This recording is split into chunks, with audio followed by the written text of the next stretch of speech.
Alam kong wala na naman kayong pakialam sa weekend namin pero isi-share ko pa rin to. So this is on our way para magsimba sa presentation of Child Jesus in the temple para sa Parañaque.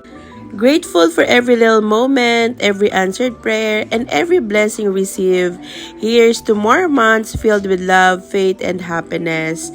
And after nga ng Mass, pumunta na kami ng 101 Luna Cafe and resto for dinner. Ayun na nga, excited na yung dalawa kasi mag-start na nga yung game ng Gilas. At ayun, umorder na rin kami. Si Aina ang in-order, kiddie troop meal with spag, fries, fillet, and drinks.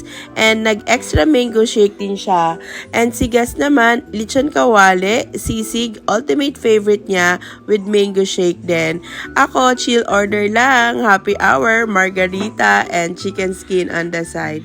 While waiting for our order, ayan, nag-enjoy na nga si Gas manood ng kanyang Gilas Pilipinas. At dahil super fan nga talaga siya nito, ayun, nagbihis pa siya ng Gilas Pilipinas niya na shirt. At yan, dumating na rin yung aming order, yung aming truffle fries, ayan ang aking margarita at ini-enjoy lang namin yung moment na yan. So while nga kumakain, nanonood kami ng live game ng Gilas Pilipinas versus Australia National Basketball Team para sa FIBA.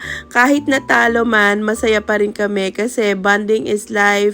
Thank you Lord for the blessings and for another beautiful day. Mga mami, stay grateful, stay positive, and always choose to be happy. See you on our next vlog. Bye!